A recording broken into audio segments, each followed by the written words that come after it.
Right, so let's do a little share screen. 1 second.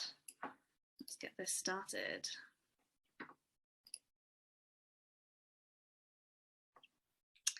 So welcome everyone. Tonight we're going to be talking about minimalist practices for Christian disciples. And what I am going to be doing this evening, we've got a 2-hour session. The first hour is going to be very much workshop style. We're going to have breakout groups, we're going to have discussion groups, and there'll be 3 of those for about 15 minutes each in the first hour. And we'll kind of feedback from our groups, and then we'll have a little break, and then if anyone in the UK that wants to put kids to bed, that really needs to leave at that time, you're welcome to leave. And then the second half or the second hour, depending on where we're doing with time, will all be about just having an open space for discussion and questions. And that is the section that we won't be recording. So if you want to share anything personal or have some questions that are particularly pertinent to you, that's definitely time to ask them. And because we want to keep things running smoothly, if you have a question that pops up into your mind in the first section, write it down in the chat so we don't lose it, and then we will come back to that question of yours in the second half. If you have any questions about that, then let me know as we go through, but that's kind of how we're going to roll this evening. So my kind of workshop outline for tonight is we're going to look a little bit at the definitions and the why of minimalism. Some of you will have come to my talk that I did at the Red Letter Christians Retreat in January. So it's going to be a very brief recap of some of that. So that's probably about 5 minutes. And then we are going to be looking at 3 different minimalist practices. Firstly around shopping habits, then about wardrobes, and about setting boundaries. Now, there are absolutely thousands of minimalist practices that you can do and you can engage with. So I know I'm not going to cover all of them tonight. So this is just a brief sort of headline of some practices that you might find helpful.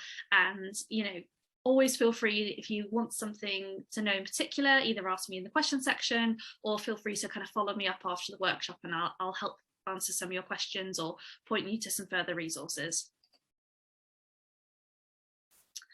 So why do we need minimalism in the first place? Well, I mean, I know that in the States, consumerism is a real issue, and particularly in the UK as well, which follows very closely behind. Our country has the most clutter out of any other country in Europe. So, we're talking more shoes, more cars, more gadgets, more plastic toys. And all of that not only contributes to kind of environmental damage, it puts people into debt. And also, studies have shown that clutter increases our stress levels, as well as diminishing our ability to concentrate. So it has an impact on our everyday mental health, and that's really, really important to recognize, and not something that many people are necessarily aware of. And we also there's a study from Mexico that showed that messy spaces impact our productivity levels as well. So if you're working in a kind of clean, tidy office, you're much more likely to be able to concentrate on your work, or your ministry, for example. So that's kind of really, really important to recognize. And the reality is that in the whole of human history, we have never had so much stuff. And so minimalism, which is under many names, simplicity, enoughism, whatever you want to call it, whatever works for you is absolutely fine. But minimalism is particularly pertinent now because we live in this environment of overstimulation and overconsumption. And at the same time as we're being given all of this stuff or accumulating all of this stuff, we're also having our attention span kind of attacked.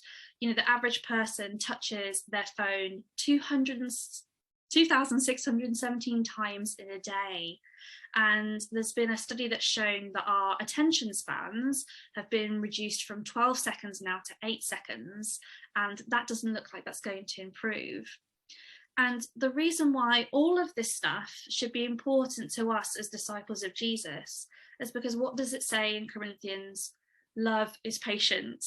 And if we are not able to have that patience and to be able to sit and dwell with others, we are missing out on those kairos moments. That's these moments where God breaks through into our reality and speaks to us, whether that's through nature or that's through another person. And also, we're less able to navigate a complex world and understand complex things like war, for example, or why there's a refugee crisis. And when we understand one another, we're more able to be compassionate to one another and show the love of Christ to one another. So it's really important that we're creating space in our day, creating space in our lives to just be present with each other. And our presence is honestly the greatest gift that we can give to another person. It's so healing when we are just heard and believed and seen, yet that presence is so missing in our world. And so this is why it's really important for us as disciples of Jesus. So I've said minimalism a few times, so I just want to kind of delve into some definitions. Minimalism was really born out of the 1960s art movement. So most people will know of minimalism as an aesthetic. On the left, we've got, this big white corridor, and, most people will kind of know of products, for example, as Apple, that have a kind of minimalist style. They're very sleek, very simple. Now, it's really important to recognize that minimalism in kind of an art way is very different to minimalism as in a lifestyle choice, although some minimalists who choose to live a minimalist lifestyle will also like the aesthetic. But it's really important that you don't have to live in a house with white walls and a single coffee cup to be embracing minimalism. And we'll look at a couple of definitions now that might be helpful to talk about the lifestyle. So here we've got minimalism entails defining what is essential and removing the rest. Or minimalism is the removal of distractions. So minimalism isn't just about decluttering your home. It's not just about stuff. It's about setting boundaries. It's not about being super busy. It's about finding what's meaningful for you in terms of vocation, in terms of spending time with friends and family, and pursuing things that give you love and joy, but also benefit the community as well. And I just feel it's really important to recognize that on my journey, and I know I've used the word disability here, that's something that I use to define myself. And if you prefer, for example, able-bodied, or you might count yourself as neurodivergent, that label is something that I use for me. And if you want to use a different label, that's absolutely fine. That's not something I'm trying to put onto others. But I found in my journey that minimalism has been massively helpful for me as someone with mental health issues and a disability, for lots of reasons that are, that are on the screen. You lose less stuff. It reduces overstimulation, which could be really important especially for people who have autism, for example. It reduces overwhelm. Everything's kind of easy to tidy and organize. The less stuff you have, the less stuff there is to tidy, to clean. And for me, it's really helped prioritize relationships, personal goals, and self-care.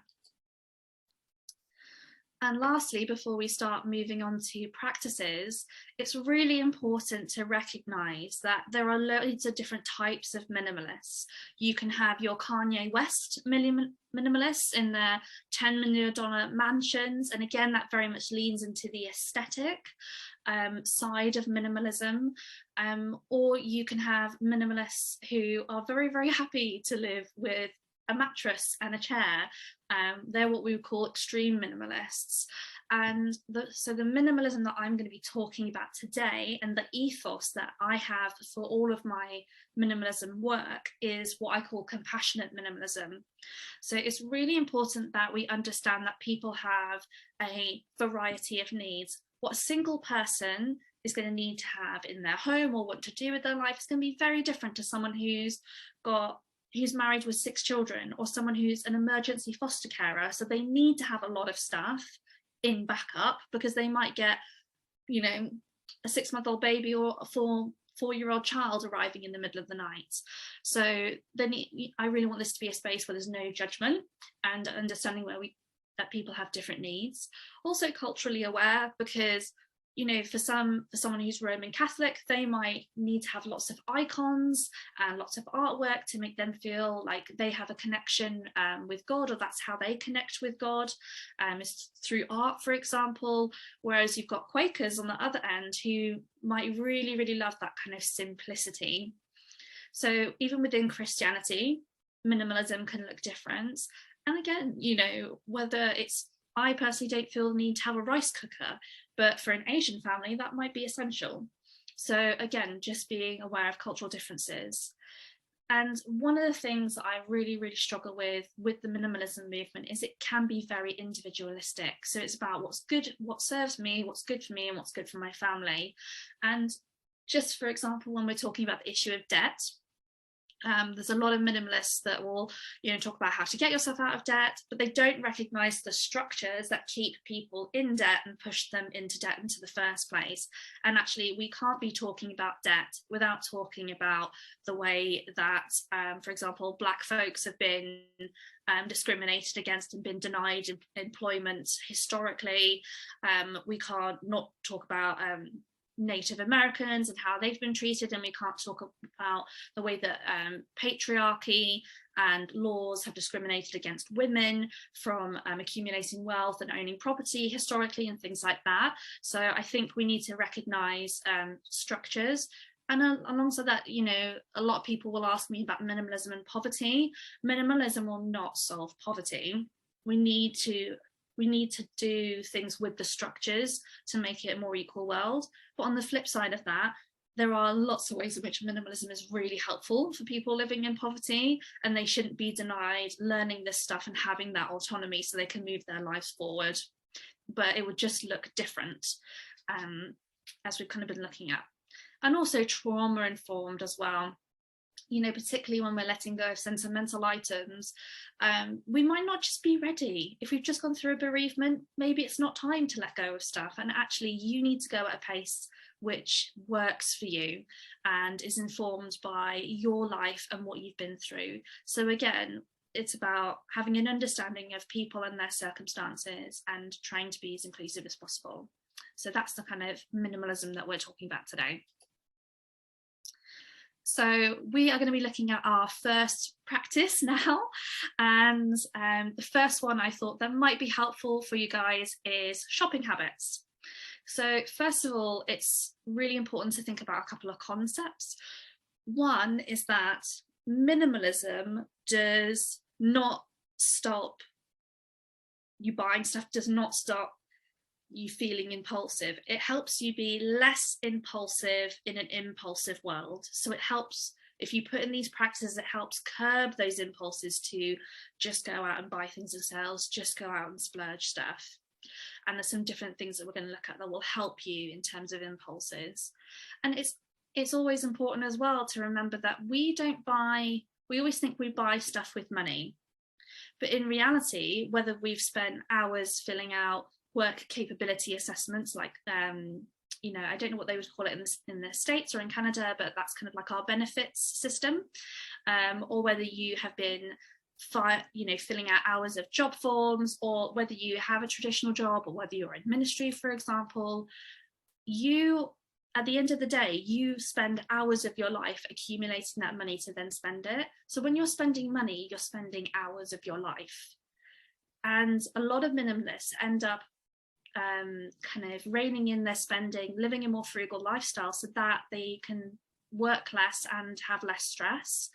And so a helpful question to ask ourselves when we're going to buy something is, okay, so I want to buy something for £20, $20, and that's worth 2 hours of my time. And actually, when you look at that and you think, wow, I worked 2 hours to buy this particular thing, it can just help change your mindset a little bit. The other thing that minimalists do is we recognize the power of advertisements. There's a reason why people spend millions and millions of pounds on advertisements, and that's because they work. So helping ourselves to curb our shopping habits, we minimalists will kind of deliberately avoid, if they can, advertisements. So if we're possible, that might mean paying for a music streaming service that doesn't have adverts, or it might be doing things like implementing software like Privacy Donkey, which I really, really recommend, which basically stops any cookies tracking you across the internet. And because whenever you go on a website, it says, do you accept all the cookies or reject them all? And I'm really bad for just clicking accept because I just want to get to what I want to look at. Well, even if you click accept, Privacy Donkey will block the cookies for you, which is really, really good. So then you won't get those targeted adverts, which is really helpful. So there's kind of 3 more traditional practices that people might use to help them with their kind of spending and with their shopping habits. And one of those is the 30-day rule. So consumption in of itself isn't wrong. We need to consume food, right? We need to breathe air. We need to drink water. So, consumption isn't wrong. But what is not so helpful as mindless consumption and thoughtless consumption. And often we just buy things without really thinking it through about the consequences of, one, how much it's going to take to clean the thing, maintain the thing, and even if, at the end of its life, recycle the thing. We need to be making decisions at the point of purchase about whether it's we can recycle it. We need to think about the end of life at the start. But often we buy stuff and then only when we want to get rid of it do we start to think, oh, I can't recycle this. Oh, this is bad for the environment.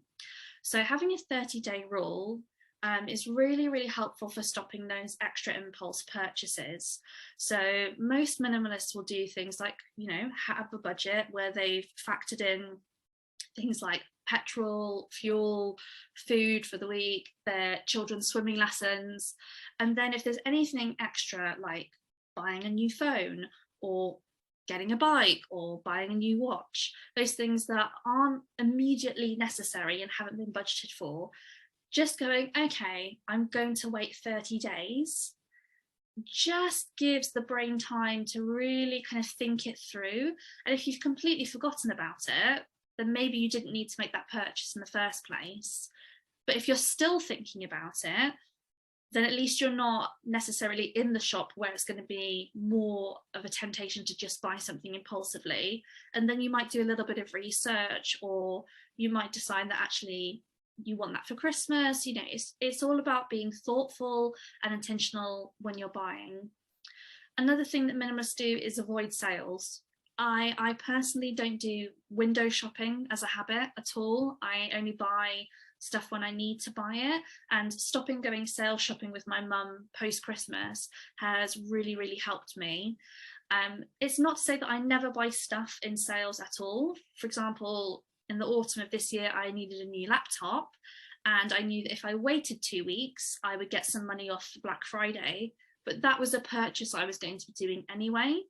So it's about the thought and intent behind the purchasing, not necessarily what it is you're kind of purchasing or about the sale itself. And then lastly, some people find it really, really helpful to do a shopping ban, whether that's 30 days, for 6 months or a year. And there's tons and tons of YouTube videos that you can watch about people who have done shopping bans and found that, again, what they've done is said, okay, this is what I'm going to spend on petrol. This is what I'm going to spend on food. I'm going to allow myself this much for clothing. I'm just not going to buy any extra stuff. And going through that kind of experiment can really help clarify for you what's important and help, again, get, just strengthen that muscle that will help you stop from doing those impulse purchases. So what I would like to do now, Naomi, is to kind of come back out and I'll stop sharing my screen. And then I would love for us to go into our breakout groups. And if you could pop those first set of discussion questions into the chat, that would be amazing. Sure. So in a minute, you'll be put out into your breakout rooms again. If you've got any problems whilst you're in there, feel free to drop me a message and I can jump in. And the question for you to discuss is going to be posted in the chat any second. You should still be able to see it when you're in your breakout rooms, but if you can't for whatever reason, then let me know. So that's your first discussion question. Hopefully you can see that in the chat, and I'll put you into your breakout. Great. So would anybody like to feedback anything from their groups? Did anybody have any particular poignant thoughts? I might start with our group just to get things rolling. We talked a lot about impulse buying too many plants for all the gardeners that are out there. We all know the struggle with too many plants. And also about feeling complete in God and how we should be feeling complete in God and in ourselves and not feeling kind of complete in stuff. So that's the kind of things that we were talking about. Would anybody else like to feedback from their group? Any kind of thoughts you'd like to share?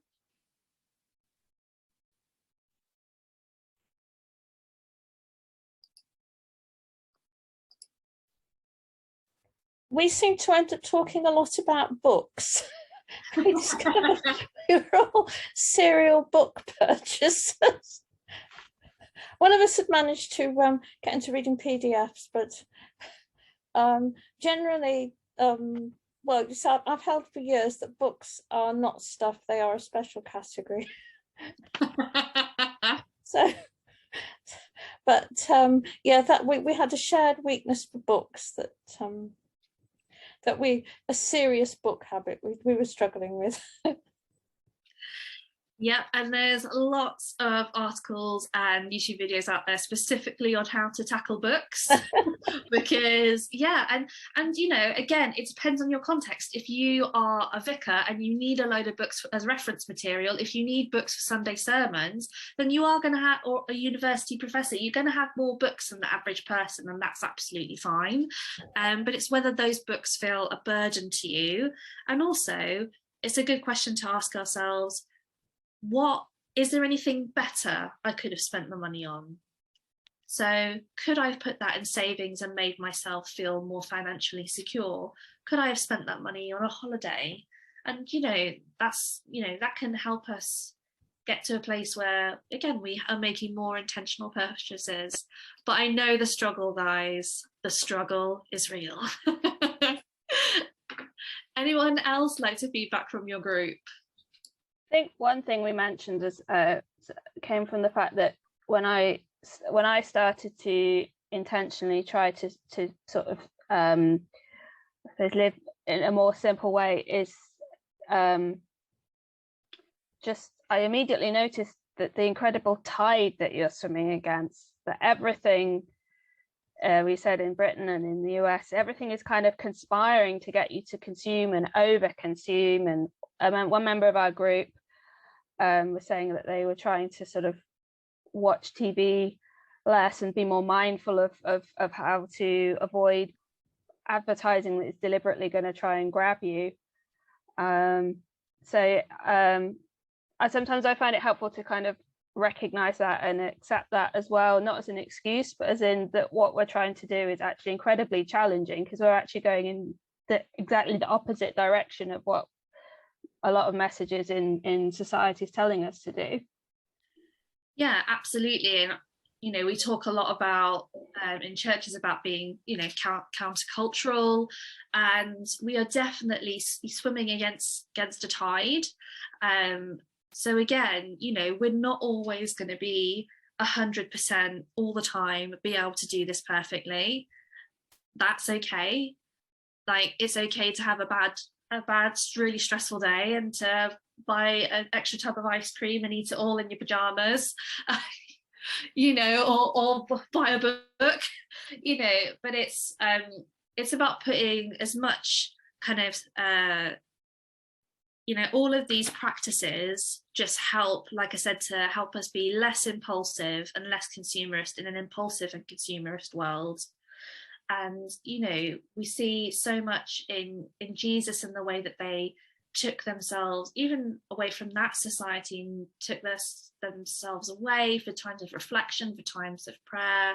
And actually we need to be creating those kind of spaces in our lives, so that we can be a little bit more like Jesus and, you know, bring about the kingdom as we you know, are told about it in the Bible. So I don't mean to exclude anyone else, but we're going to move on just so we can kind of get things moving. And also back to books as well. There's lots of I know that libraries in the UK now have most of them will have an app where you can get free audiobooks and books on your phone, which is really, really great. So, you know, if you are thinking that you want to get to have less physical books, maybe that's something to look into. So the next thing we're going to have a look at is wardrobes. And one of the best sayings I've heard is everyone has a minimalist wardrobe.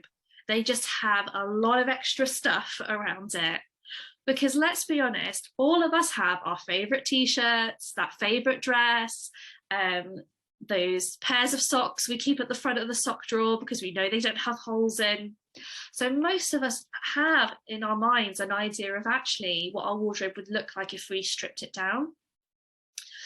And we know that it's really important to recognize that the clothing can represent lots of different things. So clothing can have cultural significance, and but they can also have significance for other reasons. And when we're talking about things like consumerism, often we can end up by accident you know, being a walking advertisement ourselves, because we're wearing clothes with logo, we're wearing clothes with a Mickey Mouse on it. So again, it's about intentionally thinking, what do I want to communicate through my clothes, and what might a kind of minimalist or intentional wardrobe look like? And we've seen, you know, movements throughout history, whether it's friars or it was the Quakers. We've seen lots of Christian movements, you know, have a simple wardrobe. Now, that's not necessarily for everyone, but I think it's really interesting about the way that clothing has been used to express and show faith. Now, one of the key reasons that I have a minimalist wardrobe is decision fatigue. With someone who's really struggles with complex PTSD, anxiety and depression, my brain isn't always at 100%. And I think there's some crazy study that says we make about 30,000 decisions a day. And if you think that we're making that many decisions, the less decisions we have to make, the more brain power we're going to have to make better ones. So one of the key reasons that you see a lot of minimalists just, you know, sporting black t-shirts, for example, is because of decision fatigue. And I know that I can look at my wardrobe and I'm either grabbing a black vest top if it's hot, or a black t-shirt and a jumper if it's cold. And I don't have to make a decision in the morning about my wardrobe. So that is one decision, one kind of example of why minimalist wardrobes can be really helpful and be really important to people. Also, I think it was last week, Oxfam was in the news saying that the average person in the UK has 67 items of unworn, unused clothing in their wardrobes.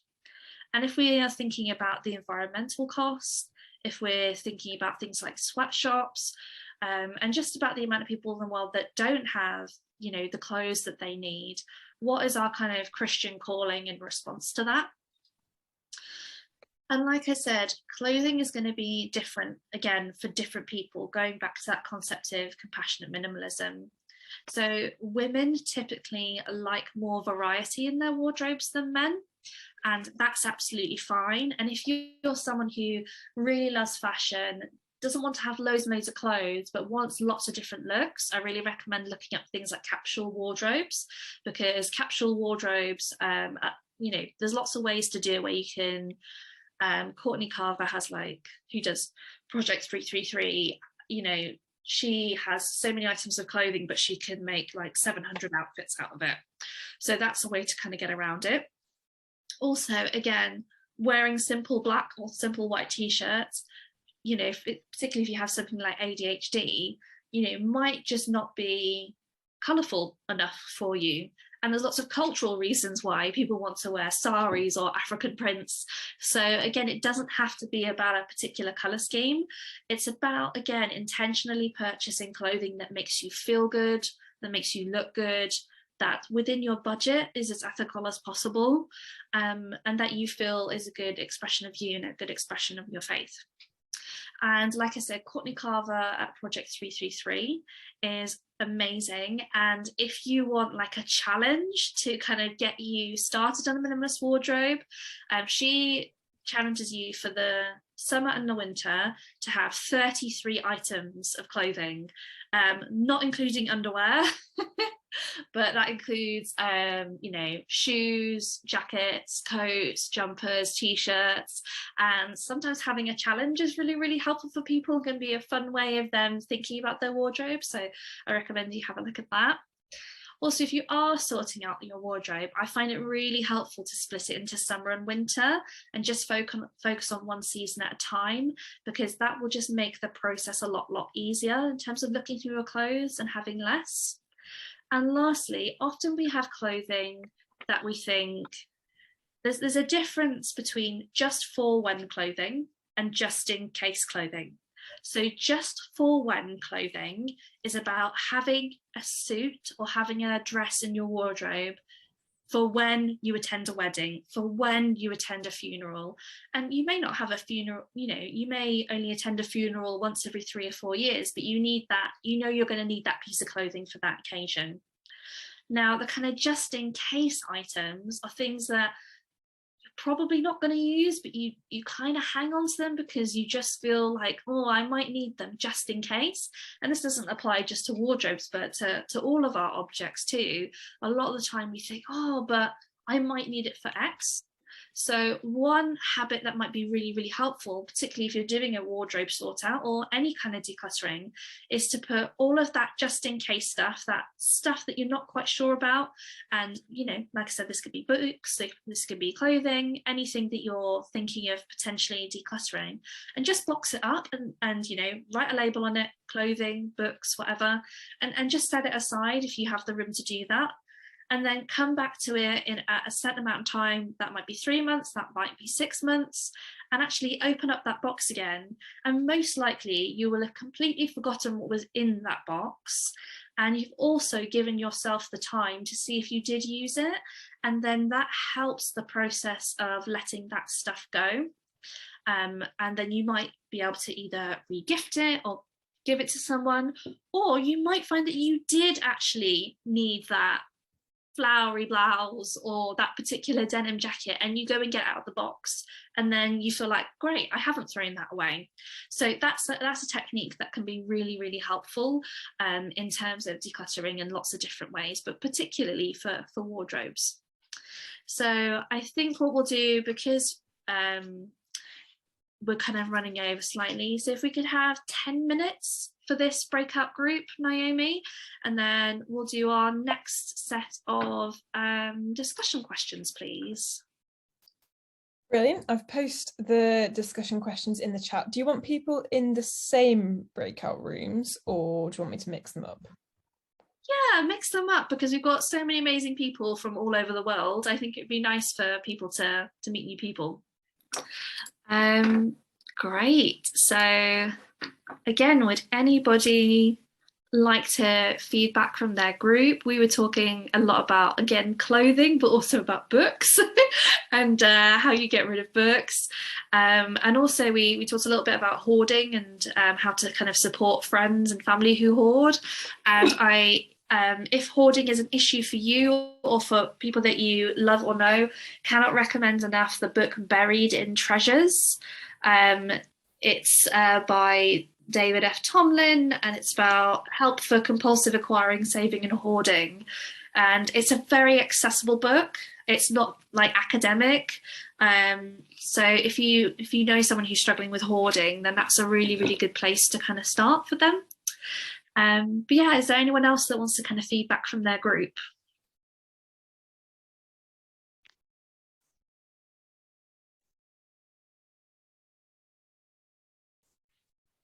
We were talking about some of the difficulties in finding like good quality clothing that'll last and that you don't have to replace constantly. Yeah. Yeah, and I think that it's really hard, isn't it? I mean, as someone on a low budget, I try and invest in good quality clothing, but I don't say it's the most ethical, because actually, if I really paid what I should be paying for clothing, I'd probably be paying like £60 a t-shirt, or maybe like $100 a t-shirt or something.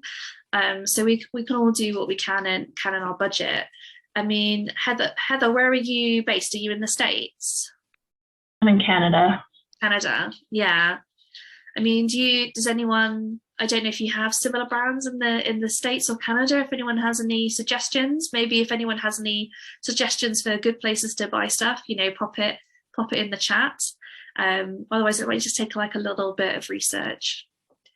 Thanks, Heather. Does anyone else want to kind of feedback anything from the groups?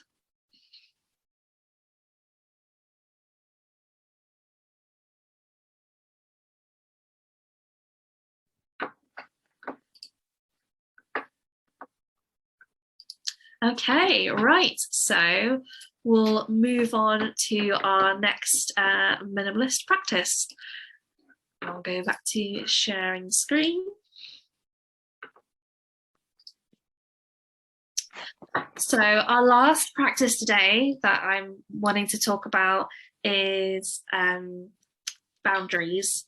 Now, boundaries is such a huge topic that I'm going to specifically be looking at gift giving as an example, but feel free in your groups to talk about boundaries in whatever context you kind of feel like you want to talk about. So let's think a little bit about what the definition of boundaries is. Boundaries is about saying these are my values, this is who I am, and this is what I find okay and what I find not okay. So for example, if we let's look at kind of gift giving as an example. It's a good time of year to talk about gift giving, and you may think, August, Christmas is in December. You're crazy. Why are we talking about gift giving, particularly in the context of Christmas?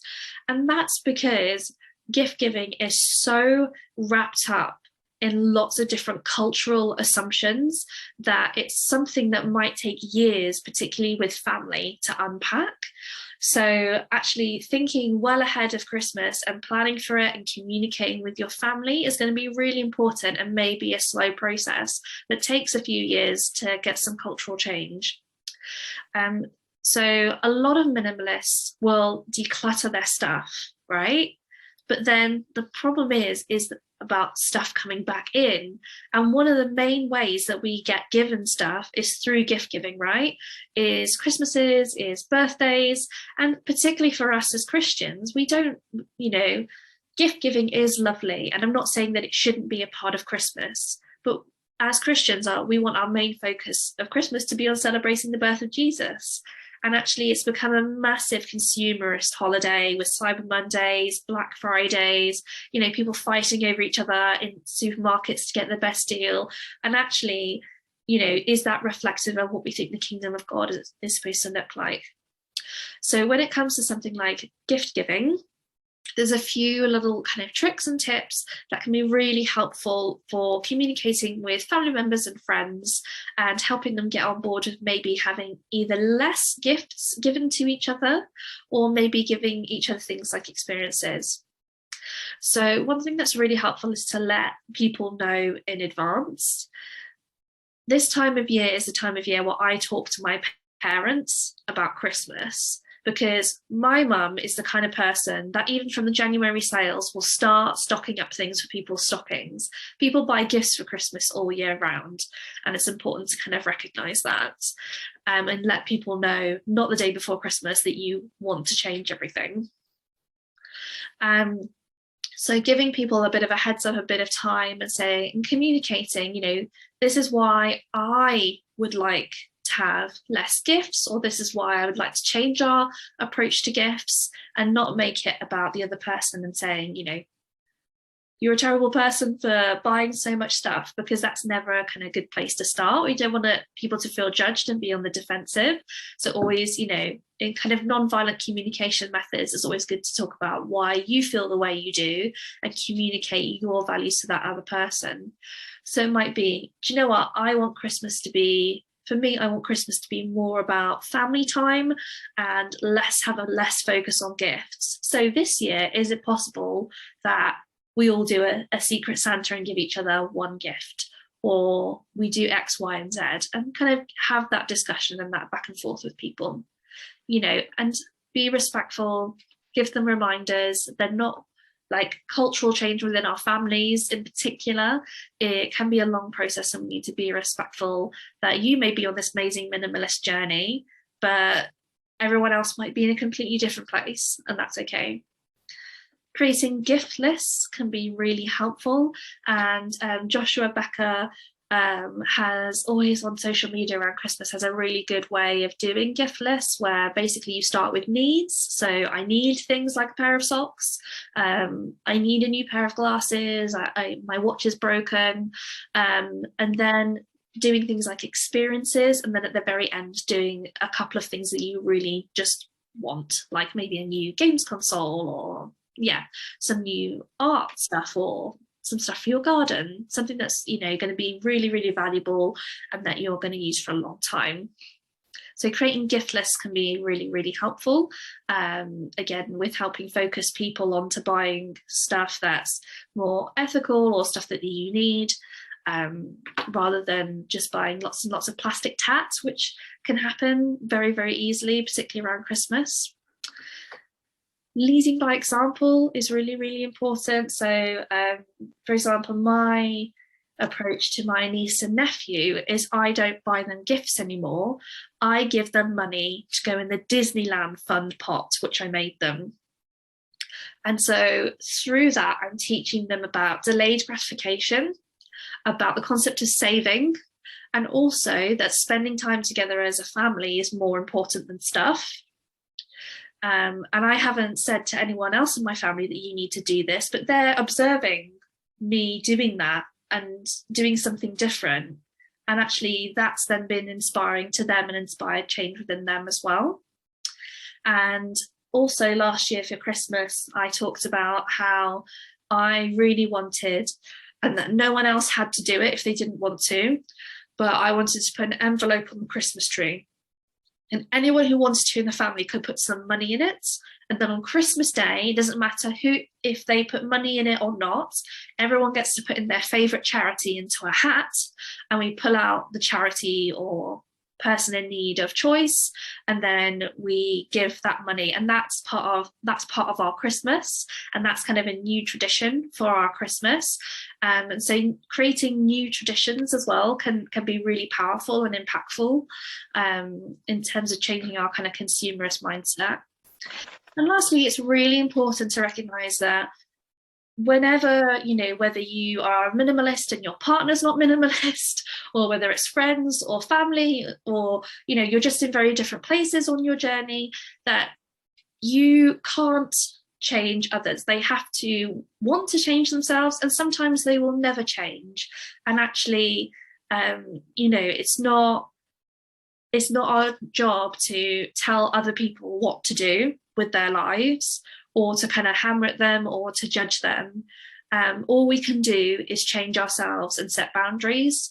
And so I know that the minimalists, Joshua Becker and Ryan Nicodemus, Ryan with his mother has communicated many, many times that he doesn't want gifts at Christmas, for example, and she still buys him stuff. And he says, okay, you can still buy me things, but I will let you know that it will just go down because I don't want to keep it in my home. It will just go down to the charity shop. And so he gratefully accepts the gifts from her because he knows that she intends well. He knows that, you know, she's not doing it to harm him. She saw this thing and she wanted to buy it for him. But he's respectful in that way. But then he's also still putting in the boundary and saying, actually, I don't want this in my house. So there's ways that we can kind of communicate with others that are really respectful, but still allow us to live a life that's within our values and within the values of our faith as well. So again, what I would like to do now, Naomi, is to just go into breakout groups. I'm back in. Hey everyone, welcome back. So we'll just do, it's now 9 o'clock. Does anyone have anything that they would like to feedback from their groups? David had some, where's David gone? Have we lost David? David has some really good stuff about what they've done with their family in terms of changing their habits around Christmas. But does anyone else have anything that they'd like to feedback from their group?